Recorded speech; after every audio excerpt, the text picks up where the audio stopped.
अवतरित होंगे, उस समय ये बालक अपनी आंख खोलेगा। बालक ने पहले ही निश्चय कर लिया था, मैं संसार में चल रहा हूं, तो संसार को इन आंखों से देखना तो पड़ेगा, पर आंखों से देखने की शुरुआत कहां से करूंगा? भगवान के दर्शन से। इसलिए आप भी जब धार्मिक लोग प्रातः काल उठते हैं तो कोशिश क्या करते हैं? आप जहां सोते हैं, सभी नहीं, धार्मिक लोग सोते हैं, खाट के अगल बगल कोई भगवान का फोटो चित्रपट जरूर रखते हैं। किस लिए? कि सुबह नींद टूटेगी तो पहला दर्शन भगवान का होगा, फिर तो 24 घंटे संसार को हमने देखना ही देखना है। इसी नियम के अनुसार बलराम जी महाराज शेषनाग का रूप धारण करके आकाश मार्ग से कारागार के दरवाजे के बाहर ऊपर पहुंच गए। भगवान के अवतार की खुशी में मेघ भी गर्जना कर रहा है, समुद्र भी गर्जना कर रहा है, और भगवान के अवतार की खुशी में मेघ, बादल, छोटे छोटे जल कण की वृष्टि कर रहे हैं। बलराम जी महाराज आकाश में अपना फण फैला लेते, जिससे छाया हो जाती, भगवान के ऊपर जल नहीं पड़े। वसुदेव जी के सिर पे स्थित टोकरी में भगवान श्री कृष्ण जो ही कारागार के बाहर आए तो भगवान अवतरित हुए। पहला दर्शन किसको हुआ? देवकी महारानी को, फिर वसुदेव जी को। अब तीसरा दर्शन किसे हो रहा है? बलराम जी महाराज को। प्रथम दर्शन बाहर बलराम जी ने किया, और जैसे जैसे वसुदेव के सिर पर टोकरे में स्थित भगवान वसुदेव जी के सिर पर आगे आगे बढ़ते गए, बलराम जी उनका दर्शन निर्निमेष नेत्रों से कर रहे हैं और उनके ऊपर अपने फण की छाया किए हैं, जैसे छाता लेकर कोई चल रहा हो।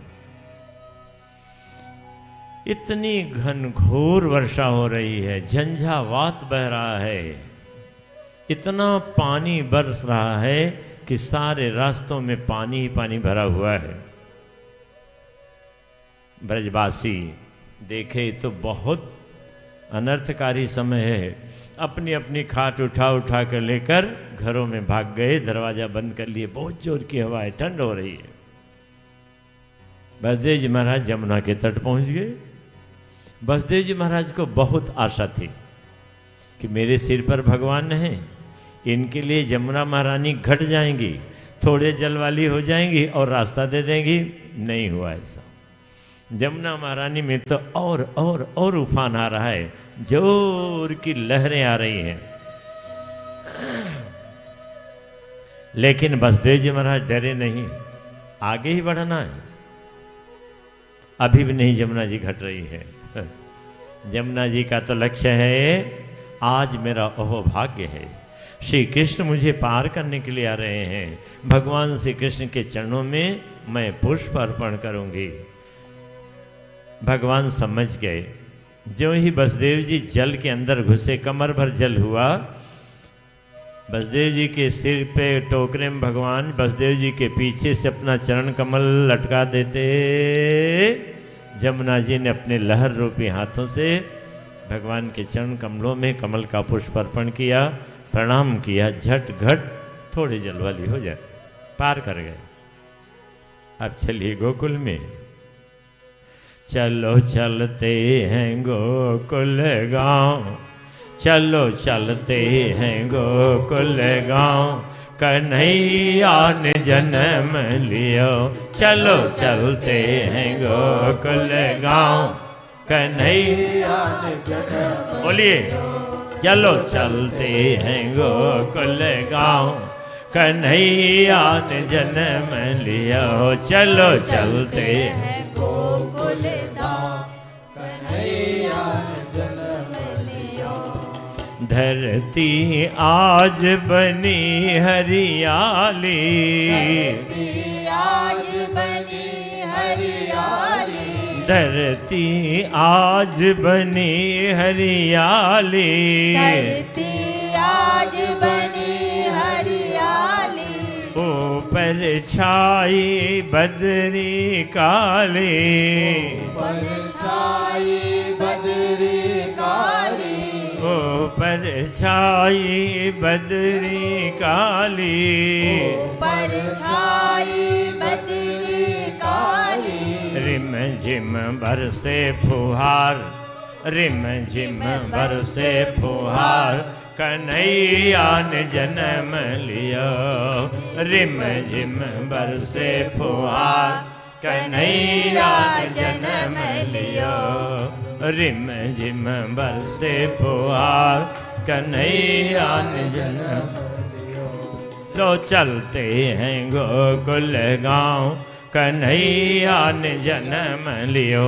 इसे जोड़ के बोलिए तो है गोकुल धाम, छोटा बच्चा कन्हैया जन्म अपना लियो।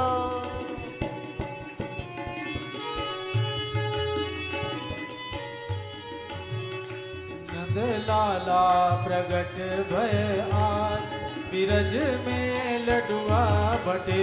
नंद लाला प्रगट भय आज, बिरज में लडुआ बटे। लडुआ बटे जी, हलवा बटे जी, हलवा बटे जी, हलवा बटे जी। नंद लाला प्रगट भय आज, बिरज में लडुआ बटे। नंद लाला प्रगट भय आज, ब्रज में लाला बटे। नौ मन दूध की खीर बनाओ, नौ मन दूध की खीर बनाओ, खीर बनाओ, हमें मेवा धराओ, खीर बनाओ, हमें मेवा धराओ। और ब्राह्मण हो, और ब्राह्मण जी माओ आज, बिरज में लडुआ बटे। और ब्राह्मण जी माओ ब्रज में लडुआ बटे। भर भर थाली सखियां लाई, भर भर थाली सखियां लाई। यशोदा जी को देत बधाई, यशोदा जी को देत बधाई। होवे और लाला की होवे जय जयकार, बिरज में लडुआ बटे। और लाला की होए जयकार, बिरज में लडुआ बटे। नंद लाला प्रगट भय आज, बिरज में लडुआ बटे। नंद लाला प्रगट भय आज, बिरज में लडुआ बटे। नंद लाला प्रगट भय आज, बिरज में लडुआ बटे।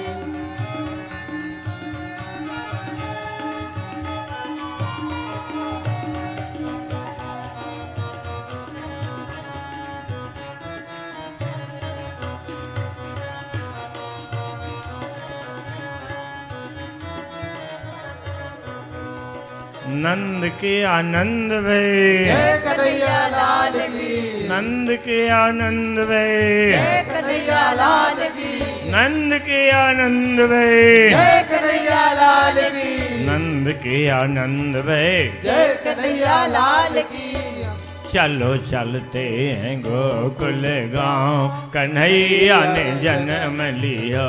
चलो चलते हैं गोकुल गाँव, कन्हैया जन्म लियो।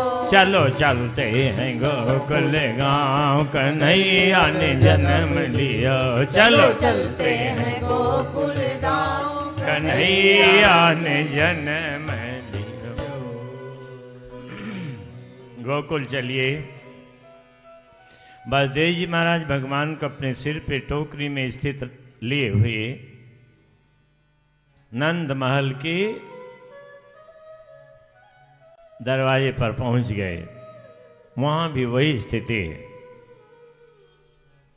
सारे द्वारपाल मूर्छित पड़े हैं, योग निद्रा में पड़े हैं। ताले, जंजीरें और फाटक अपने आप खुल गए। अंदर घुसे सुनसान पड़ा है। नौकर, चाकर, दास, दासी, दरवान सब योग निद्रा के प्रभाव से घनघोर निद्रा में सोए हैं। और तो और यशोदा महारानी के गर्भ से कन्या भी पैदा हो गई। यशोदा जी को पता ही नहीं है। इधर यशोदा जी एक पलंग पर लेटी हैं, उनसे 2 कदम दूरी पर दूसरी पलंग बिछा एक और कोई महिला लेटी है। कन्या के रूप में प्रकट हुई योग माया यशोदा जी के बगल में किलकारी मार खेल रही है। यशोदा जी को कुछ पता नहीं।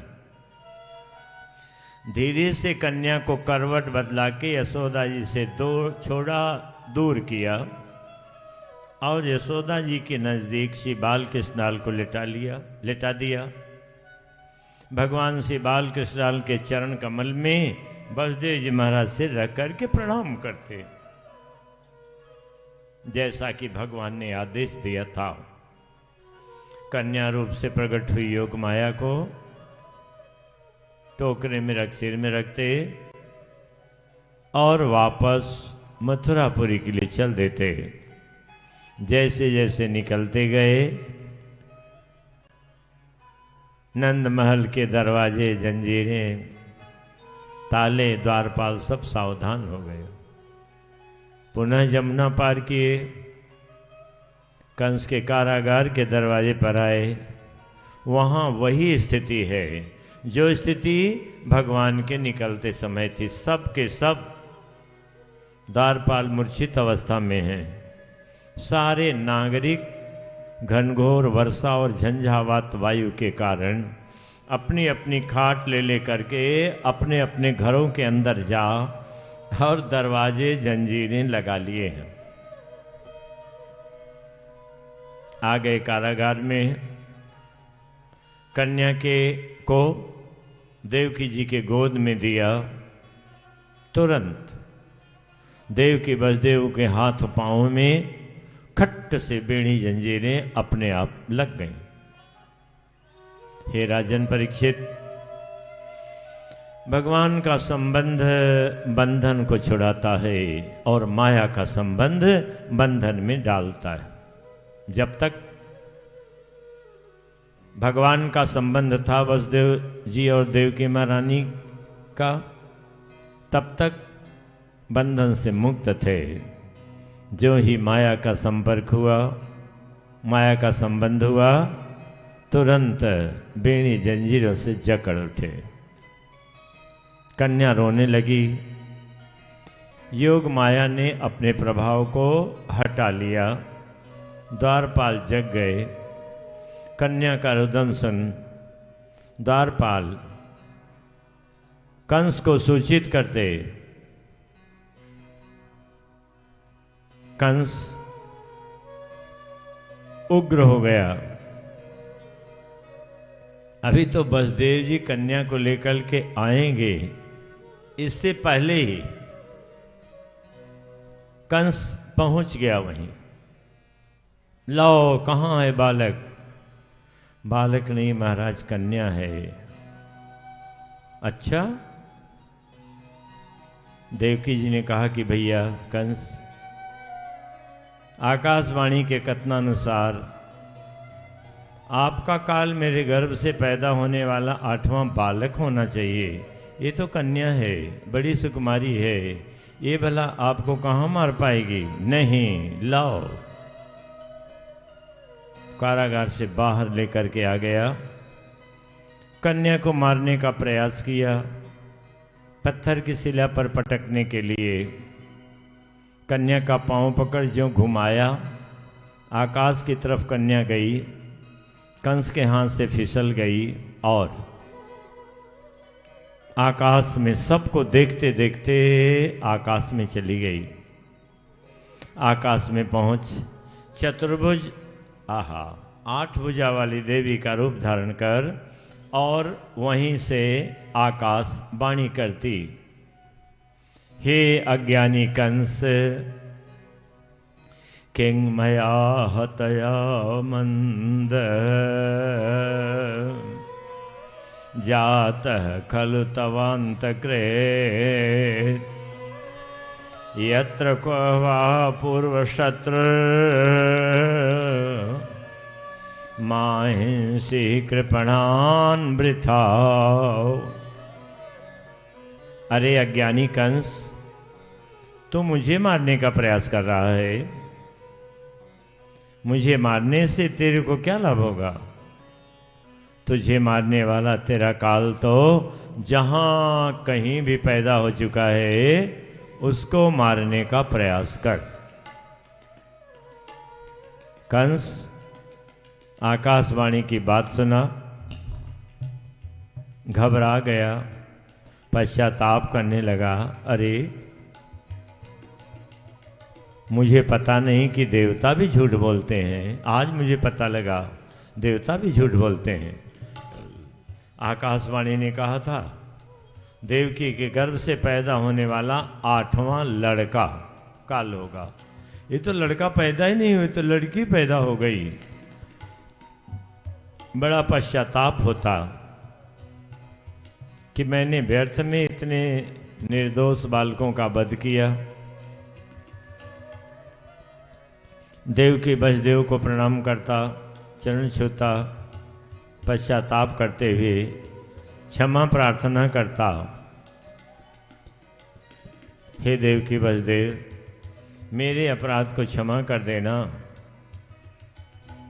ठीक है, देखने में तो यही लग रहा है कि मेरे हाथों आपके बालकों की मृत्यु हुई, परंतु यह सच नहीं है।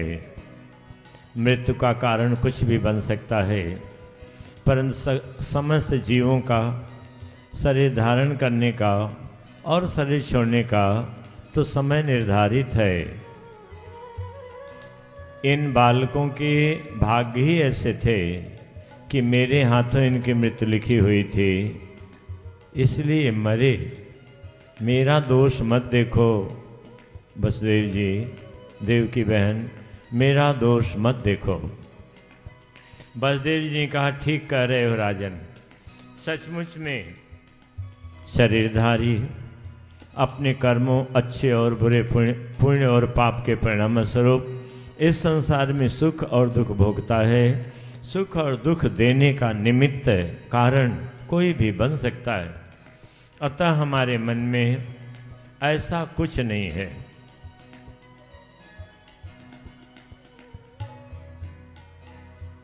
शुक्ला जी आवाज नहीं क्या माइक में?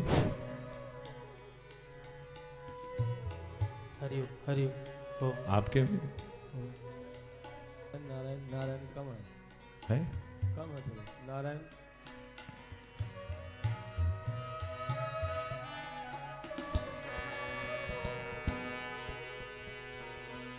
अब चलिए गोकुल चलते हैं। अभी ब्रह्म मुहूर्त का समय हुआ है, रात तो बीत गई। नंद जी महाराज अपने जीवन में गायों की सेवा का व्रत धारण किए हैं। नंद जी महाराज का मानना है कि गायें नंगे पांव चलती हैं, तो मैं तो उनका सेवक हूं, मैं भी जूता चप्पल नहीं पहन सकता, नहीं पहनते।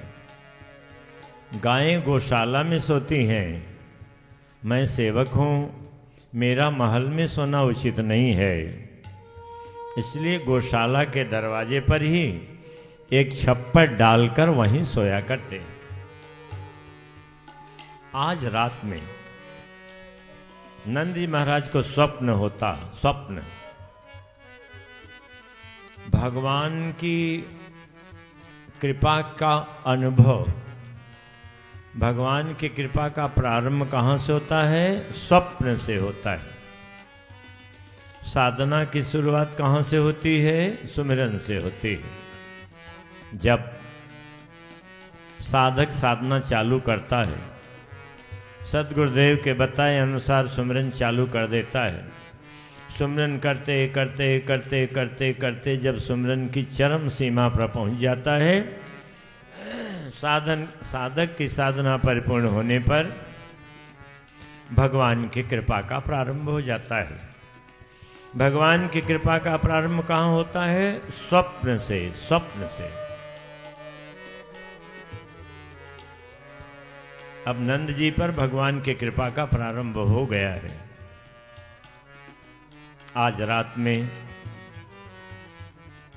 नंद जी के मन में एक चिंता रहती थी, मेरे वंश में कोई संतान नहीं हुई, वंश आगे नहीं चलेगा, तो फिर ये मेरे वंश में जो बड़ा पुण्यमय कर्म गायों की सेवा चली आ रही है समाप्त हो जाएगी।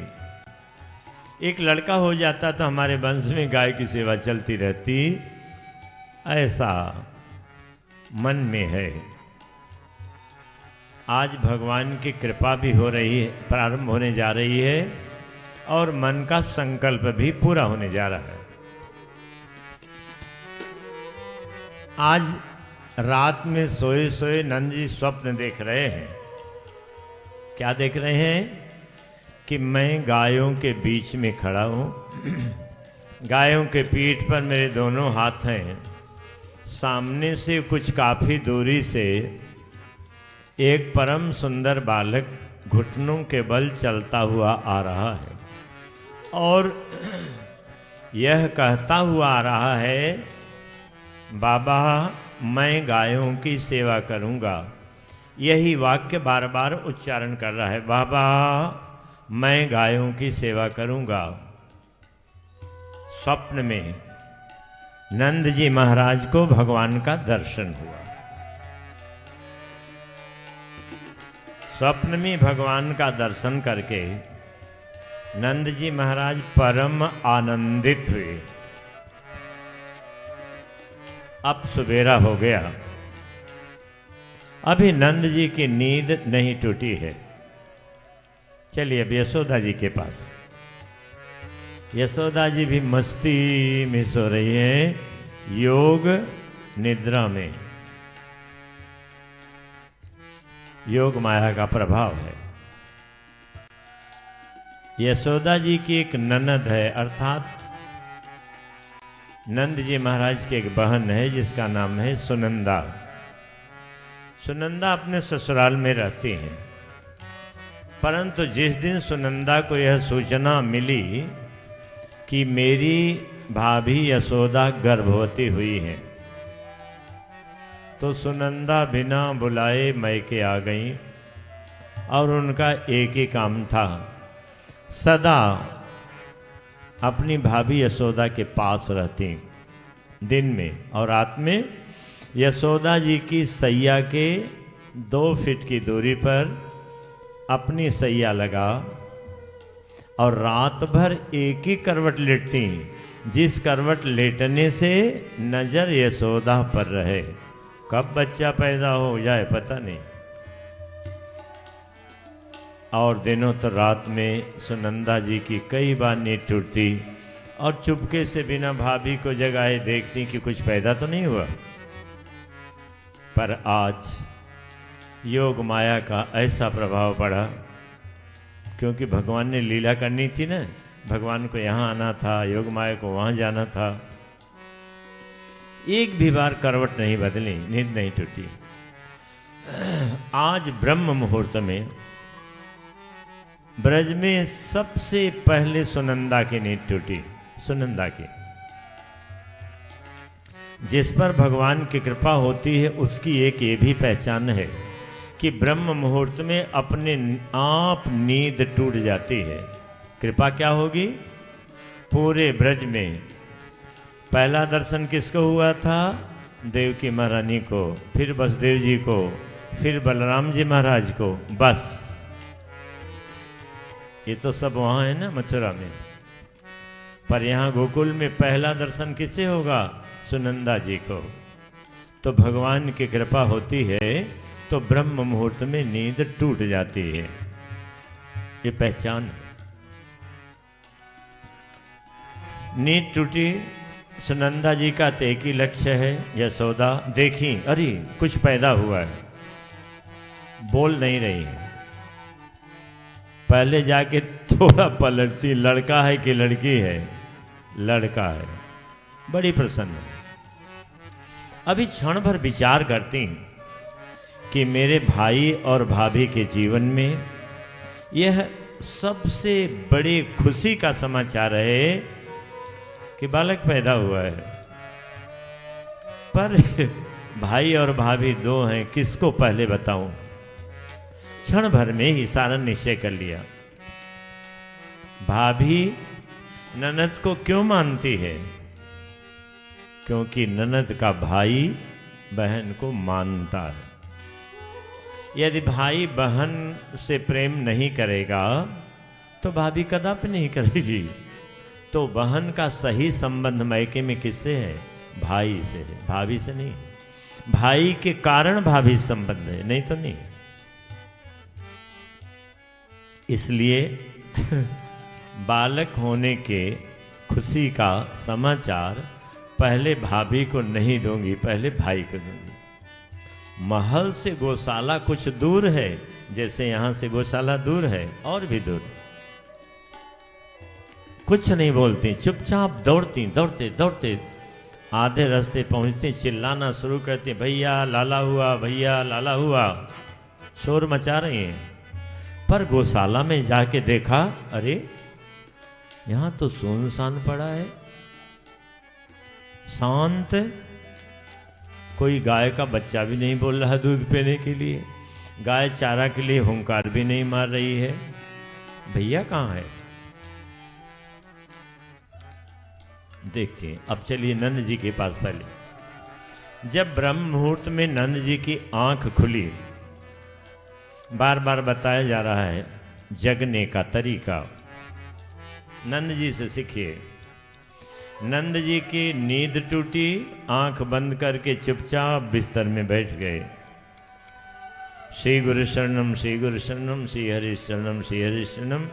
क्षण भर मस्तक के अंदर गुरुदेव का ध्यान कर, हृदय में खिले हुए सहस्रदल कमल भर, चार भुजा वाले शंख चक्र गदा पंधारी नारायण का ध्यान करते, क्योंकि ओम नमो नारायणाय जपते हैं। पर जब हृदय में खिले हुए सहस्रदल कमल पर चतुर्भुज नारायण का ध्यान करते, वो चतुर्भुज स्वरूप हट जाता। जो बालक घुटनों के बल चलता हुआ और यह कहता हुआ, बाबा मैं गायों की सेवा करूंगा, दिखाई दिया था, वही बालक हृदय में बार बार दिखाई देता। थोड़ी झुंझलाहट भी होती, आज क्या हो गया, ध्यान नहीं टिक रहा है। चलो ध्यान कर लिए, आंख खोले, हस्त दर्शन किया, पृथ्वी माता को वंदन किया। हाँ, आंख नहीं खोले। नंद जी महाराज गायों की सेवा कर रहे हैं ना। सेव्य कौन है? गाय हैं। इष्ट कौन है? गाय हैं। सेवक कौन है? नंद जी महाराज। नंद जी महाराज का नियम है, आंख नहीं खोलते नींद टूटने पर। गायों के बीच में जाते, टटोलते, ये गाय है, गाय के सिर पीठ पर हाथ रखेंगे, फिर आंख खोलेंगे, जिससे कि प्रातःकाल आंखों से प्रथम दर्शन गौ माता का हो। आप कभी वृंदावन में सोने के खंभे वाले श्रीरंग जी में जाएं, वहां अब भी यही नियम है। प्रातःकाल ब्रह्म मुहूर्त में भगवान को जब जगाते उत्थापन करते हैं, कब करते हैं? गौशाला से गाय लाकर भगवान के सामने मुख्य द्वार पर खड़ा कर देते, पर्दा हटा देते, तब भगवान को जगाते कि भगवान जगते ही पहला दर्शन गाय का करें। नंद जी पहला दर्शन किसका करते? गाय का। और हाथ गायों के पीठ पर है, जो ही आंख खोले, अब गाय नहीं दिख रही है, वही बाल कृष्णलाल जो स्वप्न में घुटने के बल चलते हुए आ रहे थे, यह कहते हुए बाबा मैं गायों की सेवा करूंगा, वही दिख रहे हैं। इन नेत्रों से जिसे भगवान का दर्शन हो जाए, फिर नेत्र कहां बंद होंगे और नेत्र कहां हटेंगे? नंद जी महाराज की तो निर्विकल्पक समाधि लग गई। कुछ अपनी होश नहीं है कि मैं कहाँ हूँ, कौन हूँ, क्या कर रहा हूँ। केवल वही स्वरूप दिख रहा है, शांत वातावरण है। गाय और बछड़े भी बाल कृष्णलाल का दर्शन करके तृप्त हो रहे हैं, शांत वातावरण। सुनंदा दौड़ते आ रही हैं। जब गौशाला शांत दिखी, वहां पहुंच गई जहां भाई गौशाला के दरवाजे पर बनी झोपड़ी में सोता। देखती यहां भी नहीं भाई है। फिर दबे पांव आती, कहाँ है? देखी भाई तो खड़ा है, हाथ दोनों गायों पर है। सोची कहीं इसे नींद तो नहीं आ गई। चुपके से आगे जाके देखती, आंख भी खुली है। भैया भैया भैया, क्या हो गया? लाला हुआ। अच्छा। अब सुनंदा जाके यशोदा, ये भाभी भाभी क्या हो गया आज आपको? कितने बज के कितने मिनट पर लड़का पैदा हुआ? जन्म पत्री भी तो बनवानी होगी। यशोदा जी कहती, दीदी जब ये बच्चा पैदा हुआ मेरी नींद तो टूटी पर आंख नहीं खुली। नींद टूटी, मुझे लगा कि कुछ पैदा हुआ है, पर फिर मैं जोर से सो गई। मैं तो देख ही नहीं पाई कि लड़का है कि लड़की। मैं अब देख रहा हूं कि लड़का है। ओहो, इतनी जोर की नींद आई। नंद जी के पास चलिए। नंद जी गायों की सेवा जो रोज करते छोड़े नहीं हैं, उसी तरह कर रहे हैं। तुरंत दूतों को बुलाया, बोले जाओ गुरुदेव को मेरा प्रणाम करो और कहना कि नंद जी के घर, हे गुरुदेव आपके आशीर्वाद से बालक पैदा हुआ है, आज्ञा करिए अब मुझे क्या करना चाहिए। दूतों ने जाके बताया। गुरुदेव ने एक मुख्य बात बताया। गुरुदेव बोले कि हे दूतों, जाओ नंद जी को केवल एक समाचार देना कि अंतःपुर में तुरंत समाचार दें कि बालक की नाभि नहीं काटी जाएगी जब तक मैं नहीं कहूंगा। और दूसरा काम, सारे ब्रज में ढिढोरा पिटवा दें कि नंद के घर बालक पैदा हुआ है। सभी ब्रजवासी गोप गोपी जन उत्सव मनाने के लिए आवे। दो काम।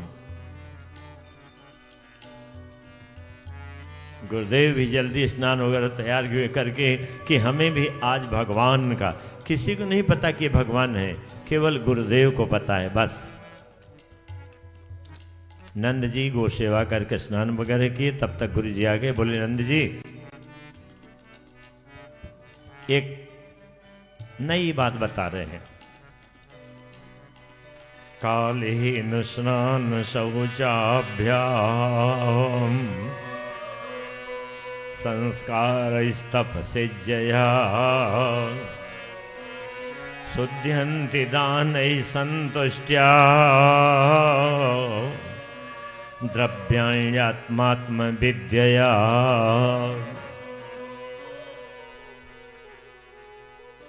गुरुदेव कह रहे हैं कि हे राजन नंद, काल से जल और भूमि की शुद्धि हो जाती है। वर्षा काल में सारा जल जगह जगह से भगता हुआ नदी तालाब में आता, कितना गंदा रहता। थोड़े दिन या थोड़े दिन देर बाद वो शुद्ध हो जाता, निर्मल हो जाता है। स्नान करने से शरीर शुद्ध हो जाता है, धोने से वस्त्र शुद्ध हो जाता है, संस्कार करने से गर्भ शुद्ध हो जाता है, तपस्या से इंद्रियां शुद्ध हो जाती हैं, दान करने से धन शुद्ध हो जाता है, और संतुष्ट रहने से मन शुद्ध हो जाता है। ये तो नियम बताया। यहाँ केवल तात्पर्य है दान करो, दान करने से धन शुद्ध हो जाएगा। अब दूसरी बात बताते हैं।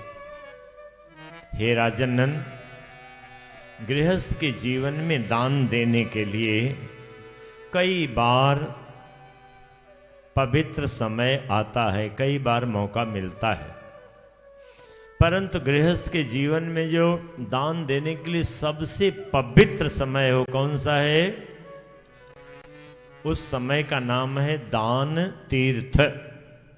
दान देने के लिए तीर्थ के समान पवित्र समय। वो कौन समय है?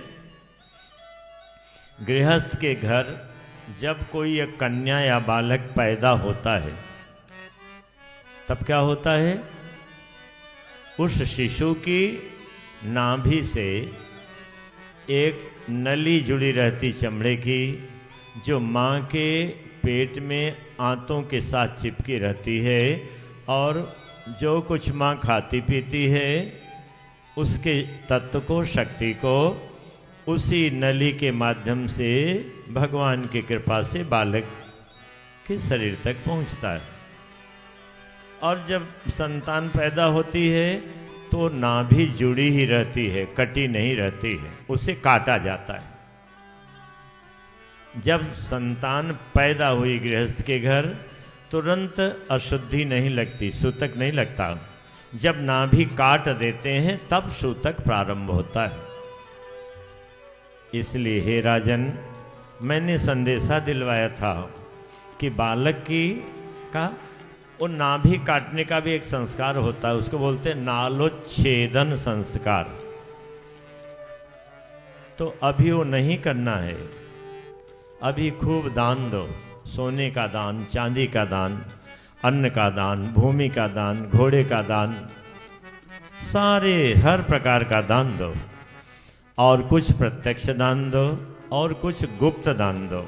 जैसे दाल की ढेरी जमीन पर लगा दिए, चावल की ढेरी लगा दिए, गेहूं की ढेरी लगा दिए, उसके अंदर सोने चांदी हीरे जवाहरात घुसा करके छिपा करके दान दो। चावल से घड़ा भर दिया, गेहूं से घड़ा भर दिया, आटे से घड़ा भर दिया, दाल से घड़ा भर दिया, उसी घड़े में नीचे छिपा करके सोना चांदी हीरे जवाहरात डाल दो। क्योंकि गुप्त दान का हे राजन बड़ा महत्व है। तो हर प्रकार का दान करो, उसके बाद उत्सव मनाना। हर प्रकार का दान करके तब बालक की नाभि का नालोच्छेदन संस्कार किया जाएगा। ठीक है महाराज, ऐसा ही हुआ।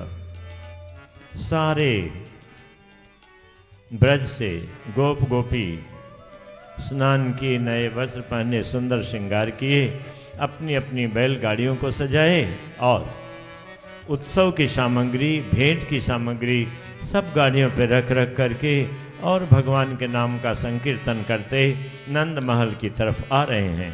श्री कृष्ण गोविंद हरे मुरारे, हे नाथ नारायण वासुदेव। श्री कृष्ण गाइए। हरे मुरारी, हे नाथ नारायण वासुदेव। श्री कृष्ण गोविंद हरे मुरारे, हे नाथ नारायण वासुदेव। श्री कृष्ण गोविंद हरे मुरारे, हे नाथ नारायण वासुदेव। हे नाथ नारायण वासुदेव। हे नाथ नारायण वासुदेव। सब अब दो वर्ग हो गया, दो भागों में ब्रजवासी बंट गए। जितने पुरुष लोग हैं वो नंद महल के बाहर नंद उपनंद इत्यादि के साथ इकट्ठा हो गए और ब्राह्मण संत नंद जी के पास इकट्ठा हो गए। और जितनी गोपियां स्त्रियां हैं वो सीधे नंद महल में गईं। यशोदा जी ने सोचा आज तो असंख्य गोपियां आएंगी, कैसे सबसे मिलना होगा। उन्होंने अपने बड़े आंगन में एक तखत लगवा लिया, बिस्तर लगा दिया और बाल कृष्णाल को गोद में लेकर उस तखत पे बैठ जाती। असंख्य गोपियां यशोदा जी को चारों तरफ से घेर करके बैठ गई। यशोदा जी के गोद में स्थित बाल कृष्णलाल को गोपियां निर्निमेष नेत्रों से देख रही हैं, पलक नहीं गिर रही है। यशोदा जी को बड़ी प्रसन्नता है। 80 वर्ष की उम्र में आज बालक मिला है, बड़ी प्रसन्न। यशोदा जी राजरानी है, उनके शरीर पर तो बहुमूल्य बेशुमार बहुमूल्य और बहुत से आभूषण हैं। अत्यंत प्रसन्नता के कारण यशोदा महारानी अपने शरीर से पर से हीरे जवाहर से जटित सोने के आभूषणों को उतार और गोपियों को देना चाह रही हैं। गोपियों ने कहा ना ना ना ना ना, बिल्कुल नहीं देना, हम ये बिल्कुल नहीं लेंगे। यशोदा जी डर गई, आज खुशी का दिन है, गोपियां नाराज हैं। क्यों सखियों, नाराज हो? हाँ नाराज हैं। तो कैसे प्रसन्न होगी सखियों? गोपियों ने कहा यशोदा जी सुनो, पहले हमारी बात सुनो, प्रश्न का उत्तर दो, उसके बाद हम अपनी प्रसन्नता का साधन आपको बताएंगे। पहली बात तो यशोदा जी ये बताओ, ये जो लड़का तुम्हारे गोद में है, इसे गोद में लेकर तुम्हें कैसा लग रहा है? भगवान जिसकी गोद में है उसे कैसा लग रहा होगा, कल्पना करिए राजन। यशोदा जी रोमांच हो जाती, अश्रुधारा बहन लगती, कहती सखियों, इस बालक को गोद में लेकर मुझे जिस आनंद की अनुभूति हो रही है, वाणी से वर्णन नहीं किया जा सकता। ठीक है यशोदा जी, सच आपने कहा। तो यशोदा जी, जो ये आप हीरे जवाहरात इत्यादि लुटा रहे हो, ये हमें नहीं चाहिए। यही बालक हमें भी हमारी गोद में चाहिए। अब एक ही तो लड़का है, असंख्य गोपियां हैं, यह गोपियों की इच्छा भला सामान्य नियम के अनुसार कैसे पूरी हो पाएगी? नहीं हो सकती। इसलिए भगवान ने अब लीला प्रारंभ किया। भगवान की इस लीला का नाम क्या है? सर्वोदय लीला।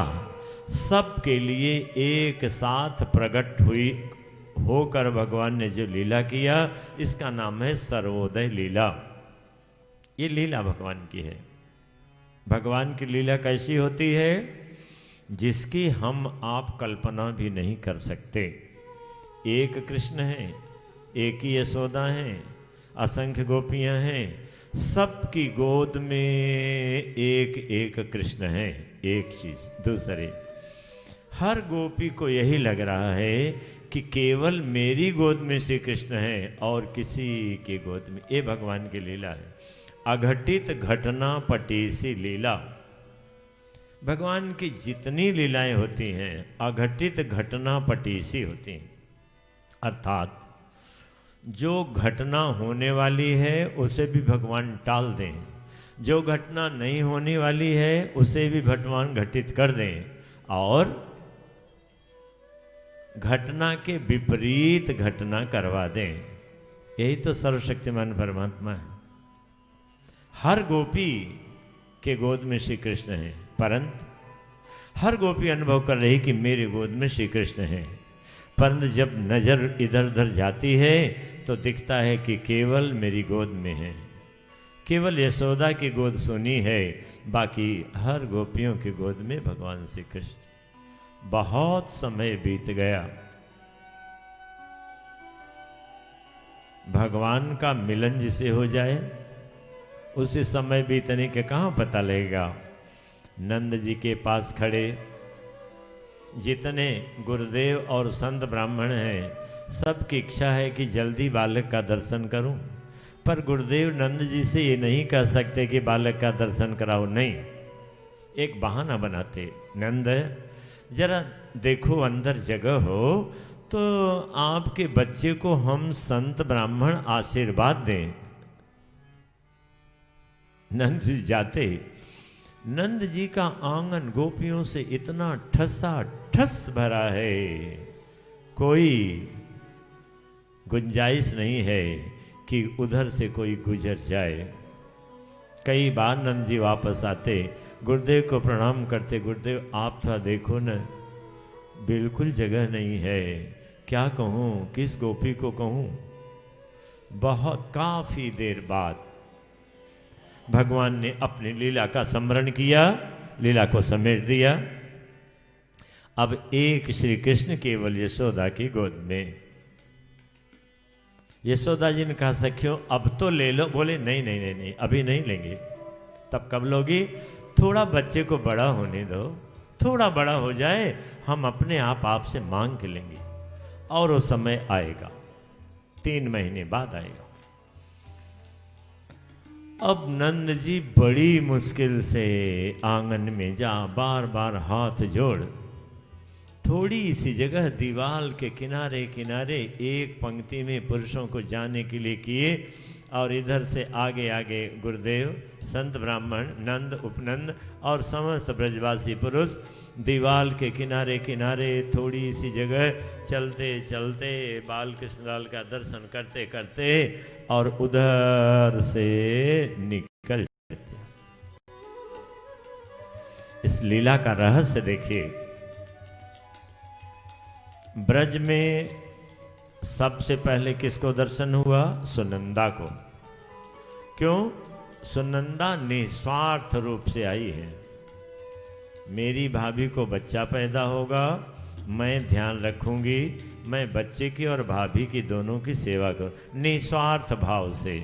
इसलिए पहला दर्शन उन्हें हुआ। पुरुषों को दर्शन होने का मतलब ही नहीं है। दूसरा दर्शन यशोदा महारानी को हुआ, अभी नंद जी का नंबर नहीं आएगा। तीसरा दर्शन असंख्य गोपियों को हुआ, बाद पुरुषों के दर्शन का नंबर लगा। पुरुष की अपेक्षा स्त्री में हृदय की सरलता और की अधिकता होती है। इसलिए आप देखते हैं ना, माँ ही बच्चे से प्रेम ज्यादा करती, पिता प्रेम कर ही नहीं सकता, थोड़ा सा करेगा, थोड़ी देर के लिए करेगा। तो एक ही समान गुण वाले, समान अवस्था वाले, समान कुल वाले एक पुरुष एक स्त्री हो, यह दोनों समान रूप से भक्ति करना प्रारंभ करें तो पहले किसे भगवान की प्राप्ति होगी? पहले किसकी साधना चरम सीमा पर पहुंच जाएगी? स्त्री की सीमा पर पहुंच जाएगी। क्यों? स्त्री का जो समर्पण है, हृदय की सरलता है, वह पुरुष की नहीं है। पुरुष का हृदय कठोर होता है, स्त्री का हृदय सरल होता है। स्त्री में वात्सल्य भाव होता है, पुरुष में नहीं होता है। इसीलिए सारे ब्रज में सारी ब्रज की गोपियों को पहले भगवान का दर्शन हुआ है, और पुरुष यहाँ तक गुरुदेव को भी नहीं हुआ, सबको बाद में हुआ है। और अब नंद महल में उत्सव मनाया जा रहा है। इधर कंस के पास चलिए। कंस जब बड़ा पश्चाताप कर लिया, देवर्षि नारद का पुनः आगमन हो जाता, देवर्षि नारद विचार करते कि पाप जब बहुत बढ़ जाता है तभी भगवान का अवतार होता है। अवतार तो हो गया, लेकिन अवतार का जो प्रयोजन है, जो लक्ष्य है, जिस लिए भगवान ने अवतार लिया, उसको जल्दी पूरा करने के लिए मुझे कुछ लीला करनी पड़ेगी। देवर्षि नारद जी महाराज कंस के पास पहुंच गए। कंस बड़े प्रेम से प्रणाम किया। आइए गुरुदेव, मेरे हित की कोई बात बताओ। हाँ कंस, मैं इसीलिए आया। हे कंस, तुम्हें मालूम नहीं है, देवकी वसुदेव ने तुम्हारे साथ बहुत बड़ा कपट किया है। विचार करो, जब आकाशवाणी ने कहा था कि देवकी के गर्भ से पैदा होने वाला 8वां लड़का तुम्हारा काल होगा, तो लड़की भला कैसे पैदा हो सकती? नहीं, ये लड़की नंद जी की पत्नी यशोदा जी के गर्भ से पैदा हुई थी। वसुदेव जी महाराज ने तुम्हारे से छिपाकर उस बालक को वहाँ पहुँचा दिया और वहाँ से कन्या को ले आए। जो कन्या तुम्हारे हाथ से फिसल आकाश में गई और आकाशवाणी किया, हे कंस, तुम्हें मारने वाला पैदा हो चुका है, जल्दी करो, उसको मरवाने का प्रयास करो। अच्छा गुरुजी, मुझे मारने वाला? हाँ, मुझे मारने वाला कैसा है, उसकी कुछ शकल सूरत बताओ। बोले ध्यान से सुनो। 11 वर्ष का बालक, परम चंचल, नटवर वेश और नटवर आचरण, चंचल आंखें, चंचल पांव, चंचल हाथ, चंचल चाल, सब कुछ चंचल है तो सांवले रंग का, परंतु परम सुंदर है, परम सुंदर है। सांवले रंग का शरीर है, पीले रंग का वस्त्र है, कमर में फेट है, पाँव में नूपुर है, कमर में करधनी है, गले में बनमाला है, तुलसी कुंद मंदार पारिजात और कमल के पुष्पों से पिरोई हुई मोटी माला गले में है, जो उस बालक के चरण कमल के अंगूठे तक लटक रही है। बालक के गले में कौस्तुभ मणि भी है, बाजू में बाजू बंद है, हाथों में कंगन है, अंगूठियों में बहुमूल्य उंगलियों में बहुमूल्य अंगूठियां हैं, नाक में आभूषण है, कान में आभूषण है, मुंह के दोनों तरफ घुंघराले काले केस लटक रहे हैं, लाल लाल ओठ हैं, सफ़ेद दंत पंक्ति है, बड़ी बड़ी आंखें हैं, धनुष के खंड की भांति चढ़ा उतार भौहें हैं, मस्तक पर तिलक है, सिर पर मोर मुकुट है, मुखार बिंद पर उसके हरदम मुस्कान रहती है, और ऐसी मुस्कान रहती है जिसे देखने मात्र से जन्म मरण का कष्ट ही छूट जाता है। सारी आदि भौतिक, आध्यात्मिक, आदि दैविक तीनों प्रकार के कष्ट केवल उसकी मुस्कान का दर्शन करके ही समाप्त हो जाते हैं। ऐसा है तुम्हारा काल, उसका नाम है श्री कृष्ण। यह कह देवर्षि नारद श्रीमन नारायण करते प्रस्थान कर देते। इधर कंस ने अपने दुष्ट अनुयायियों को यह कहकर के पूरे ब्रज में भेज दिया कि आज और आज से 7 दिन पहले तक जो भी बच्चे पैदा हुए हैं, एक तरफ से किसी न किसी बहाने से तुम लोग उनका वध पूरे ब्रज में जा कर के कर दो।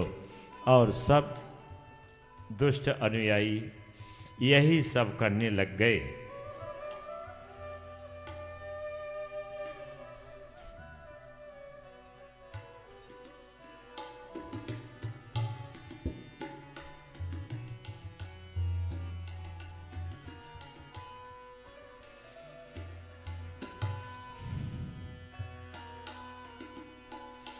अहो ते देवकी पुत्राः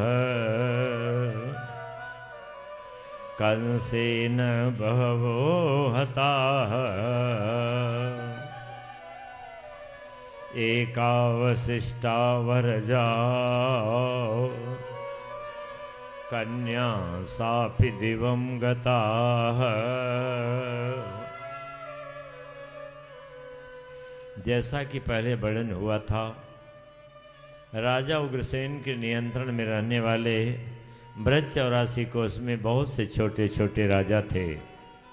उन्हीं छोटे राजा सूरसेन के लड़के बसदेव जी के साथ ही उग्रसेन के भाई देवक की लड़की देवकी का विवाह हुआ था। वर्ष आ गया। बसदेव जी महाराज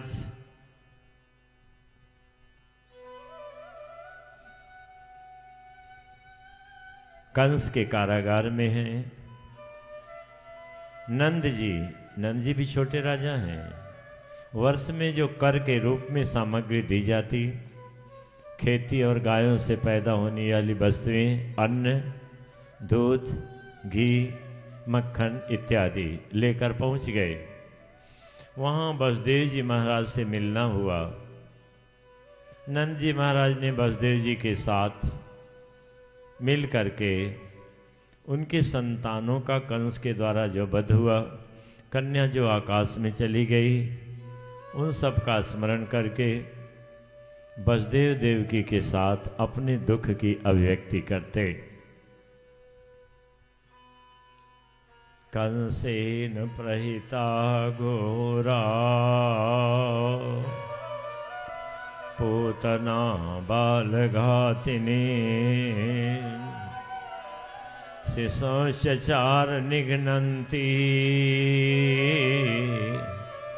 पुरग्राम ब्रजादिशो। जिन बहुत से दुष्टों को कंस ने ब्रज में आज और आज से 7 दिन पहले तक पैदा हुए बच्चों को मारने के लिए भेजा है, उसमें एक पूतना नाम की भी है, जो पूतना कामचारिणी, अपनी इच्छा के अनुसार रूप बदलने की उसमें शक्ति है। कहीं हाथी बन जाए, कहीं मच्छर बन जाए, कहीं औरत बन जाए, कहीं पुरुष बन जाए, कहीं बछड़ा बन जाए, अनेक रूपों को धारण कर करके अपने लक्ष्य को पूरा कर रही है, अर्थात 7 दिनों के अंदर पैदा हुए बालकों का वध कर रही है। और ऐसा ही करते करते करते करते नंद महल में भी पहुंच गई। अब नंद महल में चलिए। आज भगवान के जन्म का 6ठा दिन है। बालक संतान पैदा होती तो एक 6ठे दिन भी उत्सव मनाया जाता, उसे छठी का उत्सव कहते हैं। छठी का उत्सव मनाया जा रहा है। सारी ब्रज की गोपियां नंद महल में एकत्रित हैं।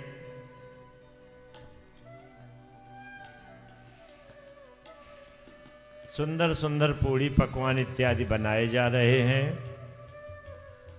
हर एक गोपी को देने के लिए मिठाई के डिब्बे, खिलौने के डिब्बे, बालकों के कपड़ों के डिब्बे सब सजा करके रख दे गए हैं। और गोपियां सुंदर सुंदर भोग प्रसाद का सेवन कर रही हैं, नाच रही हैं, गा रही हैं, उत्सव मना रही हैं।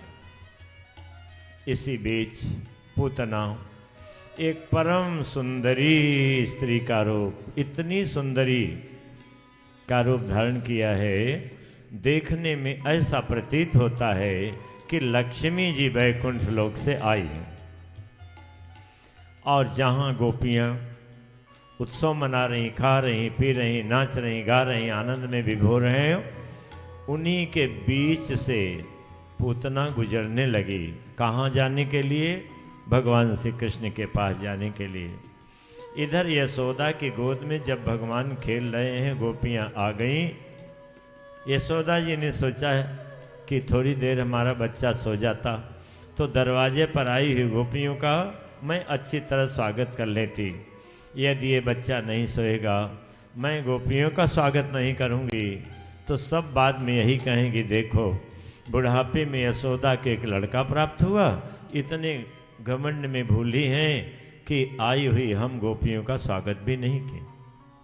यशोदा के मन विचार आया, मन मन भगवान श्री कृष्ण से कहने लगी कि हे कृष्ण, थोड़ी देर के लिए सो जाओ। भगवान आंख बंद करके सोने का अभिनय बहाना करने लगे।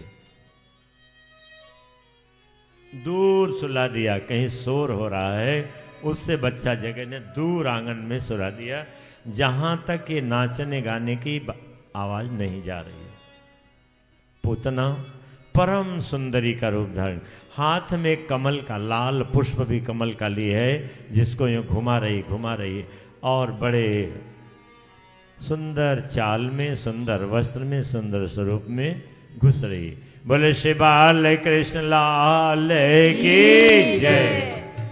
अपना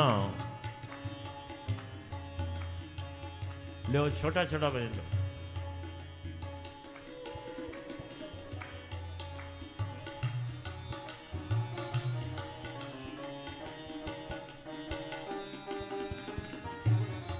गुरु चरण कमल बलि हारी रे, गुरु चरण कमल बलिहारी रे।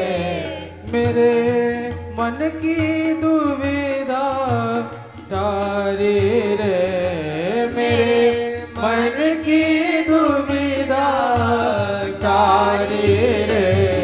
गुरु चरण कमल बलिहारी रे, गुरु चरण कमल बलिहारी रे। भेद भाव सब दूर भगाया, नाना भेद भाव सब छोटा सा भजन। भगाया। मानुष देह सुधारी रे, हो मानुष देह सुधारी रे। गुरु चरण कमल बलिहारी रे, गुरु चरण कमल बलिहारी रे। जोत जुगुत गुरु देव बताई, जोत जुगत गुरु देव बताई। ब्रह्मानंद शांति मन आई, ब्रह्मानंद शांति मन आई। घट घट ज्योति घट घट ज्योति निहारी रे। गुरु चरण कमल बलिहारी रे, गुरु चरण कमल बलिहारी रे। गुरु चरण कमल। बालकृष्ण लाल की जय। ब्रज के नंदलाल, तो आवाज बढ़ाओ नाना की। राधा जी के सावरिया, सब दुख दूर हुए जब तेरा नाम लिया। ब्रज के नंदलाला, राधा जी के सावरिया, सब दुख दूर हुए जब तेरा नाम लिया। मीरा पुकारे तुम्हें, गिरिधर गोपाला। मेरा पुकार गिरिधर गोपाला। बन गया अमृतमय, किसका भरा प्याला। बन गया अमृतमय, किसका भरा प्याला। कौन मिटाए उसे, कौन मिटाए उसे जिसे तूने राख लिया।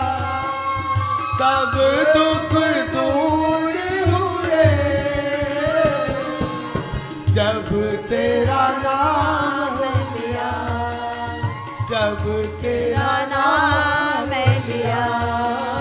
जब तेरा नाम लिया।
आरती गाओ प्रभु तुझको रिझाओ, आरती गाओ प्रभु तुझको रिझाओ, श्याम सुंदर तेरी आरती गाओ, श्याम सुंदर तेरी आरती गाओ।